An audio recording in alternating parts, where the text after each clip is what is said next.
পশ্চিমবঙ্গের ঐতিহ্য এবং সংস্কৃতির মধ্যে অনেক রহস্যময় এবং অলৌকিক ঘটনা লুকিয়ে আছে।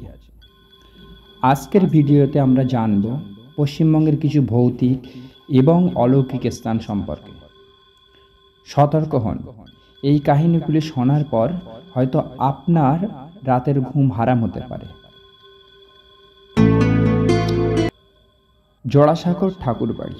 আপনারা কি জানেন, রবীন্দ্রনাথের পৈতৃক বাড়ি জোড়াসাঁকোর ঠাকুরবাড়ি শুধু তার ঐতিহাসিক গুরুত্বের জন্যই বিখ্যাত নয়, বরং এখানে অলৌকিক ঘটনার প্রচলনও রয়েছে। অনেকেই দাবি করেছেন রাতের বেলা এখানে রবীন্দ্রনাথ ঠাকুরের আত্মার উপস্থিতি অনুভব করেছেন এবং বাড়ির পুরনো অংশে অদ্ভুত ছায়া এবং হঠাৎ করেই শোনা যায় কিছু অজানা কণ্ঠস্বর। নবান্ন ভবন। পশ্চিমবঙ্গ সরকারের প্রধান প্রশাসনিক ভবন নবান্ন। আপনি কি জানেন এই ভবনটি তৈরির আগে এখানে একটি পুরনো গোরস্থান ছিল? স্থানীয়রা বলে রাতের বেলা নবান্ন ভবনে অদ্ভুত আওয়াজ শোনা যায় এবং কিছু ছায়ামূর্তি ঘুরে বেড়ায়। রাতের বেলা কেউ একা এখানে থাকতে সাহস পায় না। ডাউহিল, কুর্শিয়াং। পাহাড়ি অঞ্চলের মধ্যে ডাউহিল, কুর্শিয়াং একটি সুন্দর পর্যটন কেন্দ্র হলেও এটি ভুতুড়ে স্থান হিসেবে পরিচিত।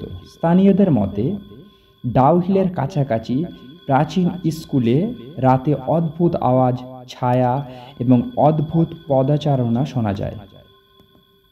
অনেকেই বলেন তারা এখানে মৃত আত্মার উপস্থিতি অনুভব করেছেন। South park street symmetry, Kolkata. কলকাতার অন্যতম পুরনো এবং বৃহত্তম কবরস্থান সাউথ পার্ক স্ট্রিট সেমেট্রি। এখানে রাতের বেলা প্রচলিত আছে অদ্ভুত আলোর ঝলকানি, ছায়া এবং আওয়াজ শোনা যায়। কিছু লোক বলেছেন তারা রাতের বেলা কবরস্থানের ভেতর থেকে কান্নার আওয়াজ শুনেছেন। মল্লিক বাড়ি, কলকাতা। কলকাতার মল্লিক বাড়ি অলৌকিক ঘটনার জন্য বিখ্যাত। বাড়ির পুরনো অংশে অনেকেই অদ্ভুত আওয়াজ এবং ছায়া দেখেছেন। বাড়ির একটি বিশেষ কক্ষে বেশ কয়েকজন মানুষ অস্বাভাবিক ঠান্ডা অনুভব করেছেন এবং কিছু অদৃশ্য শক্তির উপস্থিতি অনুভব করেছেন। National library, Kolkata. National library Kolkata ভারতের বৃহত্তম লাইব্রেরি এবং এখানে অনেক গবেষক এবং পাঠক দিনের বেলা ভিড় জমায়, কিন্তু সন্ধ্যার পর এই লাইব্রেরিতে বিভিন্ন অলৌকিক ঘটনার খবর পাওয়া যায়। কিছু গবেষক দাবি করেন তারা লাইব্রেরির পুরনো অংশে অদ্ভুত আওয়াজ এবং ছায়া দেখেছেন। রাতের বেলা কেউ একা এখানে থাকতে সাহস করে না। Hastings House, Kolkata.